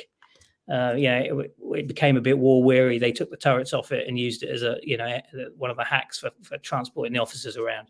I guess it went back to America at the end of the war. So I wouldn't mind betting that part there is the only part in existence of that famous B-17. And that's now, I donated that to the 100th Bomb Group Museum at Thorpe Abbots, and that's now on display there. And as we say, reinstating the land. There was a fair bit involved with that. We ended up with 2 diggers there and an awful lot of backfill. It was a Herculean exercise to carry this out, but it was a huge privilege to be part of it, even on the sidelines like I was. I mean, I know I'm doing the presentation here, but please don't think I was the mover and shaker behind organising this. I really wasn't. That credit went to other people. But but one of the things I was able to do was document it both in photograph and video, which has been useful. There was an air station locally just around the back of Thorpe Abbots Airfield called Pulham. And in the war, it was a salvage depot for aircraft crashes and the like for the East of England. It was actually closed in 1958 when it was downgraded to simply an RAF storage and maintenance facility. But in the 1930s, it was a British airship station, employed over 5,000 men, which is hard to believe, really, because if you went up there today, it is just farmland. It was initially used for operating patrols over the North Sea until this was taken over by the advent of seaplanes. But in its heyday, Royal Naval Air Station Pulham had its own hydrogen plant, 1 small and 2 large airship hangars, and a permanent mooring mast. One of these large hangars was later dismantled, and it's the one that can be seen today at Cardington, just outside of Bedford, the other one being scrapped in 1948. Well, why am I telling you all this? In 1967, the MOD carried out a thorough search of this site and facility for abandoned munitions and ordnance. There's the site as it was in 1945 on the left, and there it is on a Google Earth map in more recent years. There is absolutely nothing left up there to give any indication whatsoever of this vast military aviation scrapyard in the back roads of Norfolk. But these photographs were kindly given to me by Richard Gibson in I, and what they show is just what a sort of sizable facility that Royal Naval Air Station Puller Market was. And of course, we think that that's where much of the material that we dug out of the ground came from. This is quite a well-known colour aircraft taken at Thorpe Abbotts, the 100th Bomb Group ship, Mason and Dixon. But interestingly, underneath the chin turret in the distance, you can see that enormous airship hangar on the other side of the fields there, which was Pulham. And, you know, so much stuff was taken into Pulham throughout the war, everything of all different denominations. There's a short Sterling fuselage being transported to Pulham. No end of, obviously, B-17 flying fortresses that had crashed and declared salvageable or salvage gone into Pulham. And they were dismantled there. You know, they took the batteries out of them. They took the electronics out of them. They took the instruments out of them. I mean, it was, I suppose, if you think about it, it was an early form of a recycling centre that we would know today. All the wings there stacked on top of each other. I mean, when you look at it, you can't see it very well, but there's a fuselage in the distance there, silver fuselage right in the difference with the serial number, letters LN on them. Well, LN was the one of the squadron codes for the 100th Bomb Group at Thorpe Abbotts. So, you know, all manner of different aircraft went in there and were scrapped, both British, Canadian, Commonwealth, and American. It must have been an absolute treasure trove to have been able to wander around there, not that you would necessarily been allowed, and fill your pockets. And again, there's a fuselage, there's a Liberator fuselage directly in the middle of the photograph in the distance with Z5 on it. And you can see the star and bar on the fuselage and the Z5. I'm not great on Second Air Division. I think that might have been a seething aircraft, but don't quote me on it. Yeah, so our theory is that all that stuff that ended up in that flipping great hole that we excavated was stainless steel components that came from this scrapyard no more than 10 miles away. Wow. So that's the bit on the detectorists, starting and finishing. So we're winding up now. Where are we 78 years later from the events we've been looking at in 1945? Lovely Airfield Memorial. Do you recognise where this is? No. Weydon. Halfway between Colchester and Ipswich. 353rd Fighter Group Memorial, looking down what was one of the main runways of the airfield, and you can see that obviously the floor has been built in the shape of the Army Air Force logo, and two propellers there that the farmer dug up over the years or ploughed up, obviously from aircraft. Yeah, aircraft that were signed on the base. The memorial's been up many years now, probably 30 years, I would think. Mark Manning had quite a hand in the design and building of that, along with a committee of other people. But it's lovely to drive past there and see that and reflect upon it. A few then and nows to ponder. 95th Bomb Group at Horham. This is one of the living quarters at Shingle Hill. It's now post-war years. They've obviously built a small council estate of houses there on the land, but you can unmistakably see that's exactly the same spot there, the little roadway turning in on the left before the tree where the three GIs are stood, and the high ground in the distance, which was up there, was where the airfield was on the higher grass to the east. Crossroads Cottage in Broome, which is not 250 yards from where I'm sitting now. I had a P-51 Mustang from Honington coming back from one of the big raids on Berlin, and he was letting down fairly low in altitude going into Honington, because that wouldn't be many minutes flying time from here in a P-51. And as he came over his engine completely seized. Couldn't get it started. Absolutely solid. He was already very low in altitude because he let down quite considerably, too low to bail out. So I've got the pilot's report for this, and I've read it quite often. And no time to do anything other than the WWII airfield and the big long main north-south runway, and went in there. But of course, didn't have time to line up for what the wind direction was and anything else. And he went down there with a strong tailwind, and he just couldn't get the aircraft to slow down, couldn't get it to settle. And it careered off the end of the main runway to the north, straight across the field behind our house here, and straight into the woodshed of Crossroads Cottages. And that house, other than being extended a little bit to the right in post-war years, it's hardly changed at all. Yeah. The pilot, a bit shaken, admittedly, but completely unhurt. And the two sisters, that was the Broome Village stores at the time, the two sisters, the Fulcher sisters, who ran the shop, went straight out and made the pilot a cup of tea, as you do. The British cure-all, yes. Yes, that's right. That's right. You may have had a crash, but nothing a cup of tea won't sort out. Yeah, absolutely. We can mend the rest. Photograph of the airfield here, just from the northern perimeter track. It's nice to see, you can still, even though that a lot of these airfields have been so heavily developed, I being a case in point, it is nice to see that you can still pick out where these wartime pictures were taken and stand in the same spot where history was being made. And that is that north-south runway that I was just talking about, that Mustang landed downwind and couldn't settle and careered off the end here and straight in. I'm sitting about here doing this presentation, just there, and that Mustang went across the backfield and into the house there on the crossroads.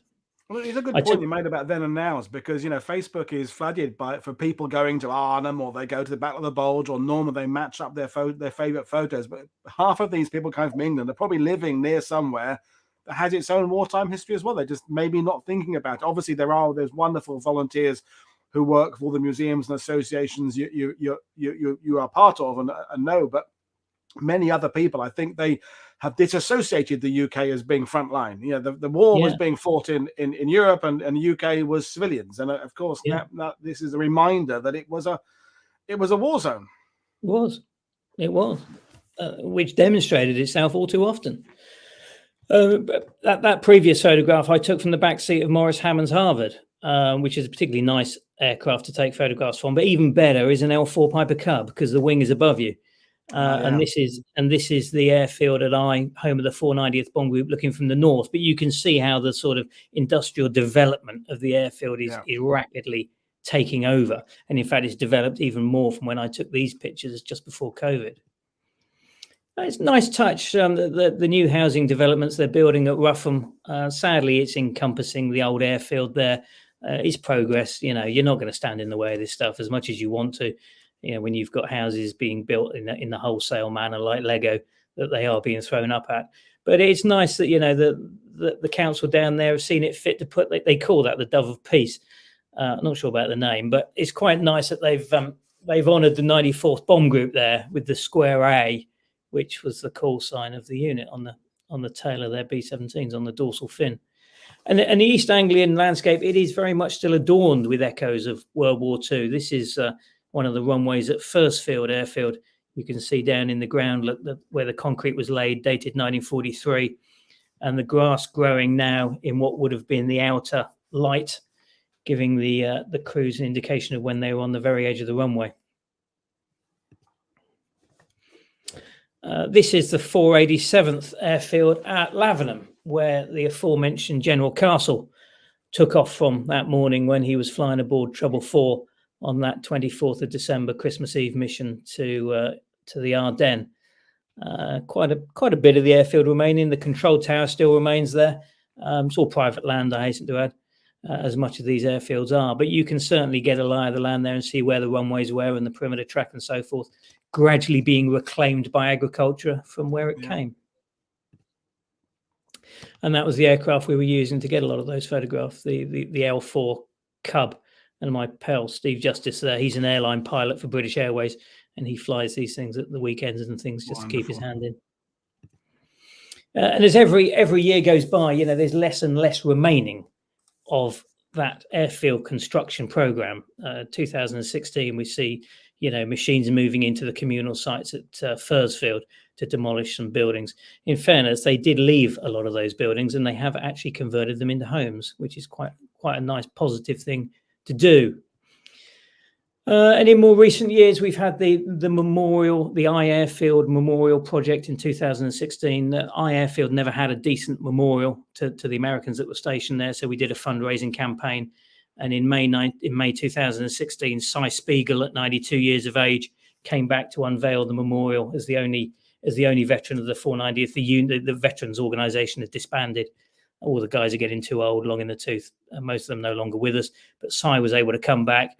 I pulled a few strings at the Imperial War Museum at Duxford, and we managed to get Cy on the flight deck of Mary Alice, or what was Mary Alice, in the American Air Museum. And I sat there in the co-pilot seat, and just for once in my life, I shut up and I just listened to him chat away for 20 odd minutes about his memories of his time when he was a command pilot with the 490th. So that was pretty special. Is that was that a German holster or something he's got on? I've been geeking out. It's not American, is it? No, and nor is the sword. No, the sword clearly. That's obviously that's. I have a feeling it's Russian. Okay. There's a story behind that photograph, something to do with Poland. They crash landed a B-17 in Poland, and they had to get home. I forget the story, but there was some exchange with Russian troops, I think, and I think they might have exchanged things before they headed back to England. Okay, cool. I'll look into that because you've intrigued me now. And then July 2019, again before COVID, on what must have been the hottest day of the year. God, that was an incredibly warm day.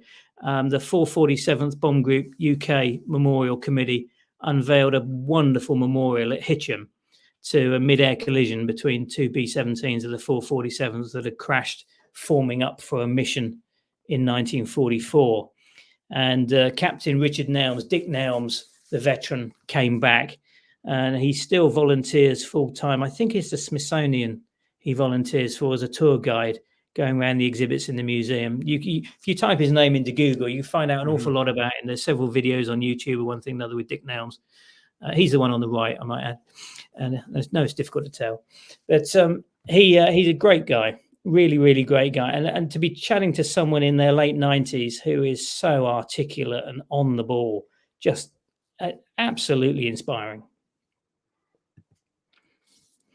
And of course, very few veterans now are able to make a cross-Atlantic pilgrimage back to their own airfields. In fairness, there's very few of them left to come back. We're talking 80 years on now. If you were 21 years old and it was 80 years ago, then you're 101. This is Tommy Thompson. Tommy was a great friend of our family, particularly my brother Neil. There he is in the middle there. He was a troop carrier pilot, C-47 pilot, based down with the 437th at Ramsbury. There he is in the middle with his crew. There he is on the right-hand side, one of the reunions at Ramsbury we did in the late 1990s. And there he is in his nursing home in Texas with his granddaughter. That's probably a year before he passed on. But it's the passage of time, isn't it? We're getting to that stage now. A bit like I can remember when the last British Tommy died in the First World War. It's not going to be too many more years before we're getting to that stage with this war. And a lot of Americans, the children of American veterans, they're retired now. They in my experience, American people are quite career focused. Now a lot of them are coming towards the end of their career and they're retiring. They've got time to research and show interest in their father's war story that maybe they didn't do when they were in business. Case in point, Sue Doka here from Tallahassee, she came back and stayed with us maybe 5 years ago now. And I took her back to Bassingbourn, where her dad was stationed in the 322nd Squadron at Bassingbourn, Lieutenant Jim Harlow. And this is Simon Parker from Wickham Market. He'd made a lovely scale model of Miami Clipper, which was one of the B-17s that her father flew in, and which is the purpose of that photograph. But it really is lovely to be able to take the children back of veterans, because generally speaking, and I don't mean this in a big-headed way, but generally speaking, the likes of us know far more about the stories of their parents, certainly the war years, than they do. Yeah. Because they opened up to the likes of us, and they didn't Well, generally. you knew the right questions to ask. That's the thing, isn't it? Yeah, that's my experience with Normandy veterans, is that they say a unit, I go, oh, well, you would have been at, and they go, yeah, and they go, well, so were you on the left side of it? And they go, yeah, and suddenly you've got a conversation that the family has not known not had the tools to ask the right questions. Yeah, exactly that. And you're right. And by dropping into the conversation a little bit of prior knowledge, it is amazing how you could get them to open up. That's Sue's father in the middle there, in the middle of the map with the May West on, Jim Harlow under their B-17 Hell's Halo at Bassingbourn. And again, I managed to get Sue and her husband Joe into the B-17 in the American Air Museum, which was a big thrill for her to be able to sit in the bombardier's chair there, where her dad did his 25 missions. And Jack Stafford, he wrote an email to me back in 2019. I'm just going to read it to you because it's an interesting point to reflect upon. My father was just a kid from Kansas who fought in some of the largest air battles in history. I can't visit the battlefields of Europe where he fought. I can't see the foxholes that he shared. And I can't visit the towns he helped liberate. All of his battlefields were in the sky. Nothing remains of what he experienced high in the stratosphere over Mersburg, Hamm, Cologne, Frankfurt, or Berlin. The only thing I can really do is get up close to a fully restored B-17, touch, smell, listen, watch, and occasionally fly aboard these incredible aircraft. Interesting point. Something I'd never really considered before until he sort of spelt it out like that. Can't go back to these battlefields like if you were a foot soldier in Normandy or you parachuted into Arnhem. Good point. So we're going to sort of wind up and conclude now back where we started, really, at the Cambridge American Cemetery and Memorial, in that instance on a particularly overcast autumnal day. I've been back there many times over the past 30 years for different occasions, probably one of the most poignant being the one on the left there, where Major Donald Bradley, who was a pilot with the 437th at Ramsbury, was lost in a training accident just outside of Marlborough, and the gentleman in the middle of the three is his Donald Bradley's son, and the two people either side is Donald Bradley Jr.'s children. Donald Bradley Sr. was killed in the spring of 1944, and Don, who you see in the photograph there, the child, he never knew his father. He was born after his father was killed and went through his entire life without a dad. And going back to visit his grave with him at Madingley was a particularly touching and poignant occasion. And on the right-hand side, that's Cy Spiegel, who we saw in the B-17 cockpit at Duxford just now. He wanted to go and see Robert Simmons' grave at Madingley because he was in the same squadron that he was in, and he knew him very well, and he remembered his aircraft going down on a training flight. So that was just a couple of occasions at Madingley. Every year around Armistice weekend, there's various different ceremonies and events at the various airfields across the region.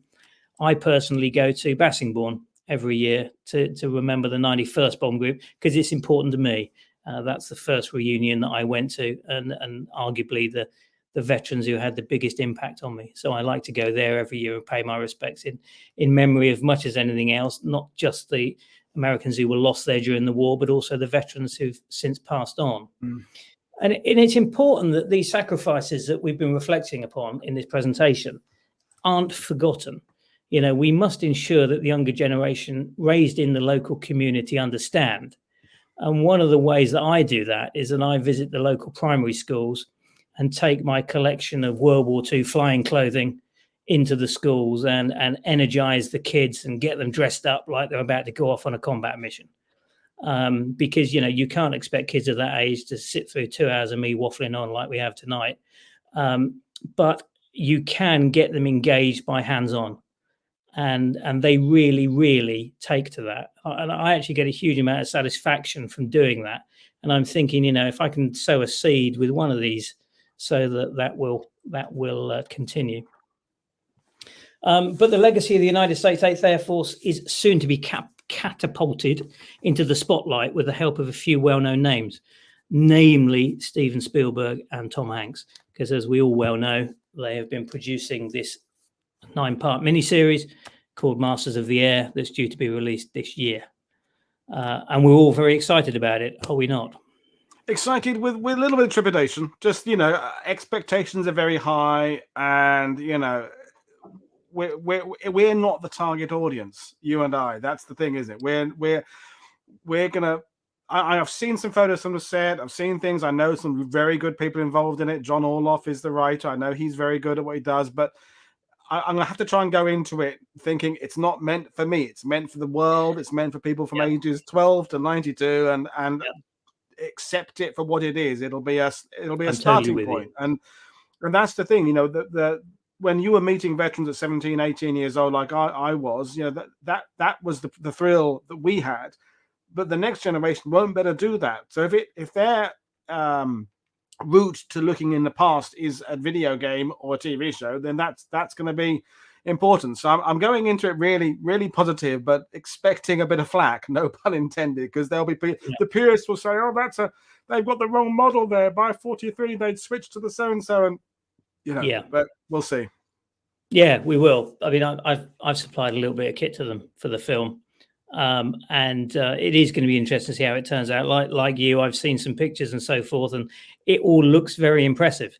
What it appears like on the silver screen, how it pans out, and in what picture they paint the characters, all remains to be seen. And I think they've got to show the learning curve. But they can't just have the 8th Air Force in the episode 1 as the finished, polished end of the war monster it was. They've got to show that the trials and tribulations of making the combined bomber offensive work. I would say the same thing about a 10-part or 9-part series about Bomber Command. They've got to. You'd think for dramatic tension they'll have to have peaks and troughs. I mean, I'm gonna go out on a limb and say I bet it's going to start in 44 with a mission going well. Then they're going to be characters looking back, and it's going to start from 42 and go up again. I think they're going to start 2/3 way through the war and then go back. And I'm basing that on nothing, but I think they'll need to bring people in at the beginning with kind of a taste of it working well to kind of hook people, and then take you back and show the learning curve. But I do hope they really show that it was an art.